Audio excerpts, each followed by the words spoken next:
Hello students, हमारा आज का टॉपिक रिवैल्यूएशन अकाउंट। ये जो हमारा रिवैल्यूएशन अकाउंट का टॉपिक है, ये हमारा change in profit sharing ratio इस चैप्टर में एडमिशन और रिटायरमेंट तीनों ही केस में यूज़फुल है, क्योंकि तीनों ही चैप्टर में हमें ये रिवैल्यूएशन अकाउंट बनाना है। ठीक है, अभी इस चैप्टर में हम स्टार्ट करते हैं। Accounting for revaluation of assets and liability where there change in profit sharing ratio in the existing partner. यहाँ पर तो पार्टनर सेम ही हैं, मतलब पहले 2 थे तो अभी भी 2 हैं, बस क्या हुई है, हमारी प्रॉफिट शेयरिंग रेशो चेंज हुई है।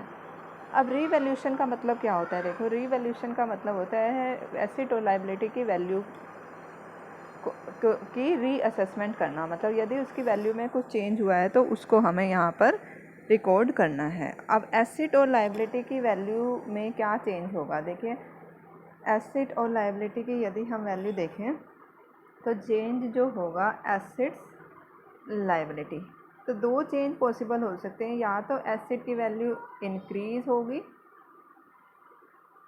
या फिर डिक्रीज। ऐसे ही लायबिलिटी के केस में या तो लायबिलिटी की वैल्यू इंक्रीज होगी या फिर डिक्रीज होगी।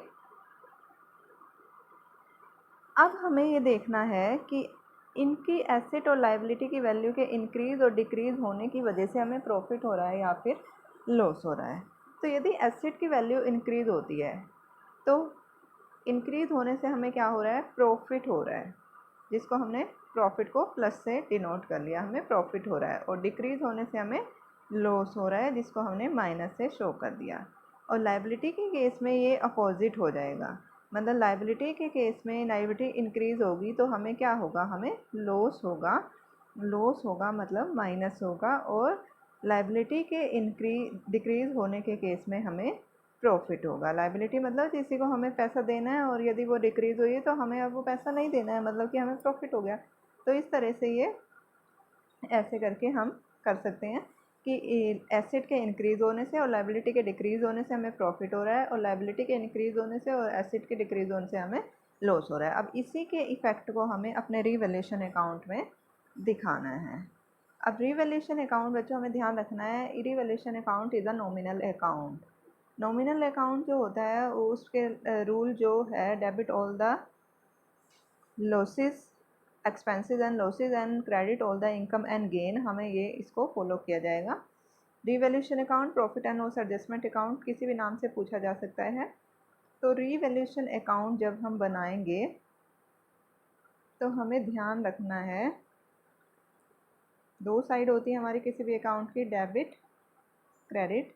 तो अपनी बुक में हम ये लिख लेंगे ऊपर IDAL, डेबिट साइड में।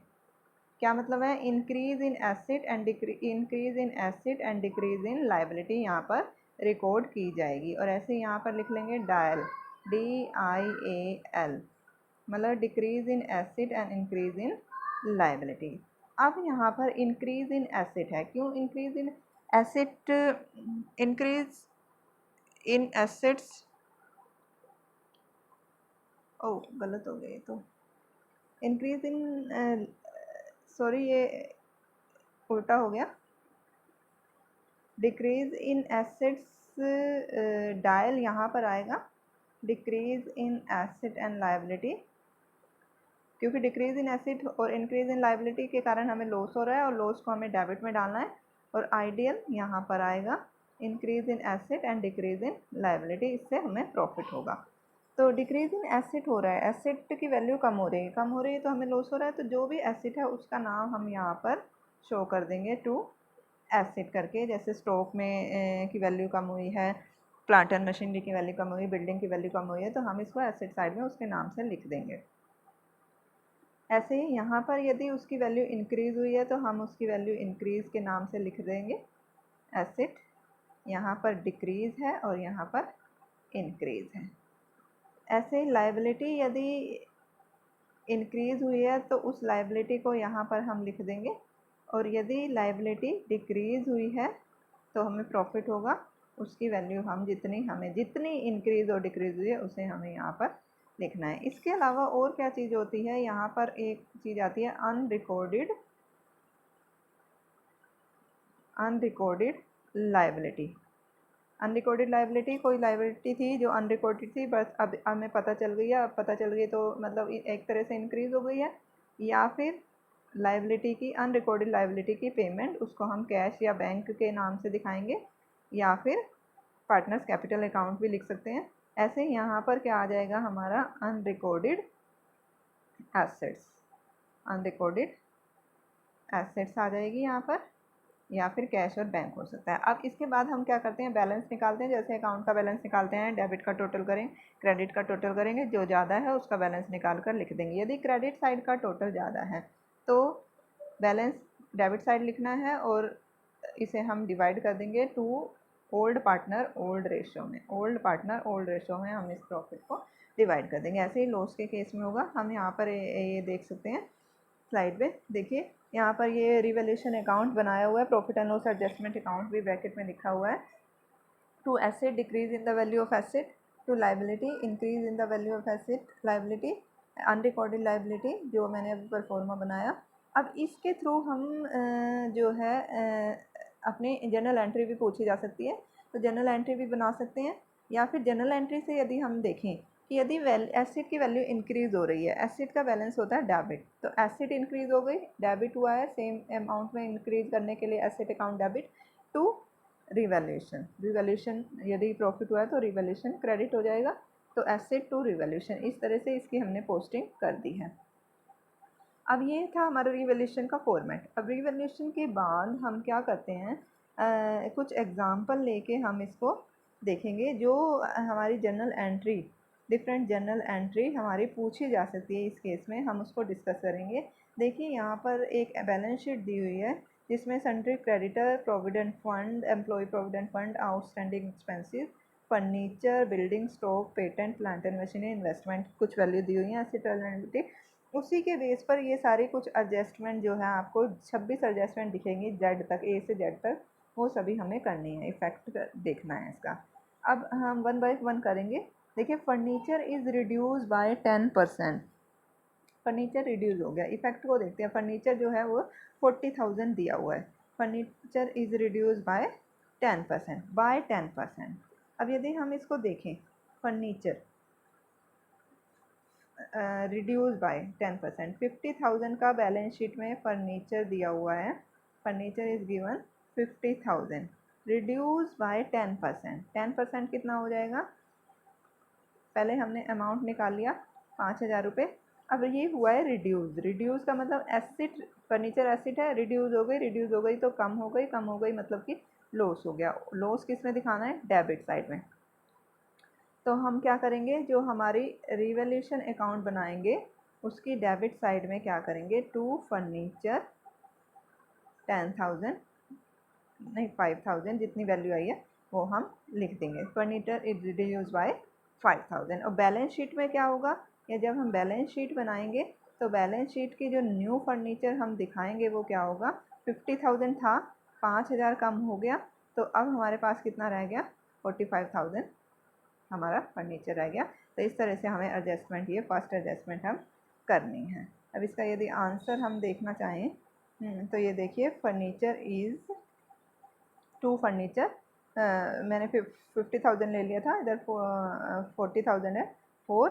और ऐसे ही बैलेंस शीट के यदि इफ़ेक्ट को हम देखेंगे, इसके बैलेंस शीट के इफ़ेक्ट को यदि हम देखते हैं तो फर्नीचर का 36,000 हो गया। तो ये बाय अमाउंट दिया हुआ था कि कितने से रिड्यूस हमें करना है।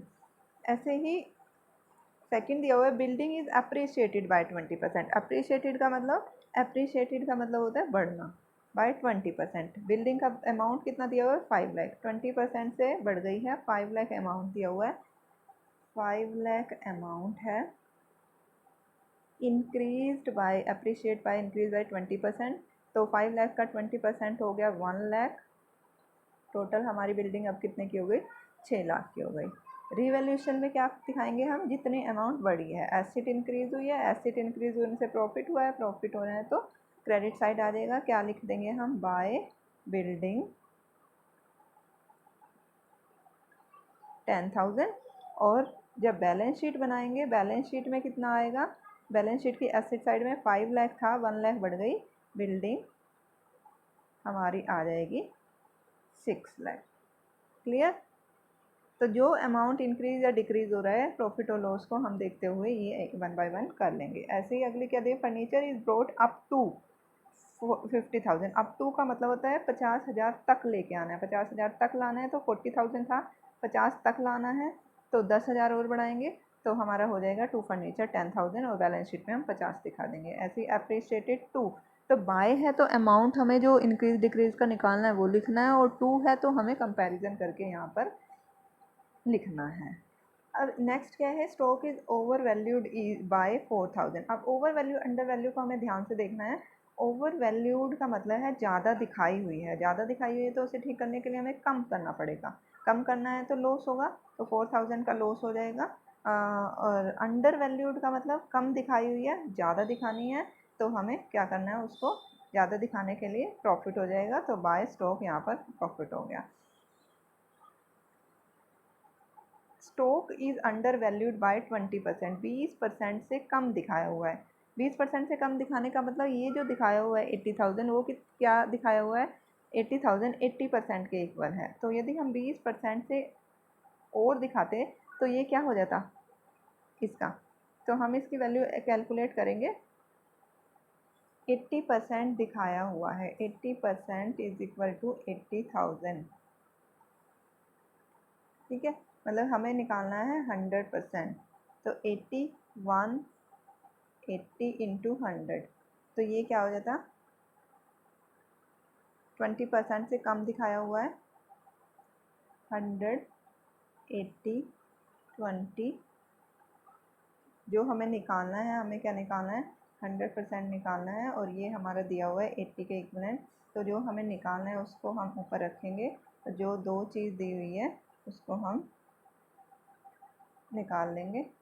ये हो गया, तो ये हमारा आ गया 1 लाख। 1 लाख होना चाहिए था, 80,000 दिखाया हुआ है तो 20,000 से और इंक्रीज़ करना है तो हमें क्या करना पड़ेगा, 20,000 हमें दिखाना पड़ेगा। यहाँ पर देखिए लास्ट में बाय स्टॉक 20,000 और टोटल 1 लाख की वैल्यू दिखा देंगे।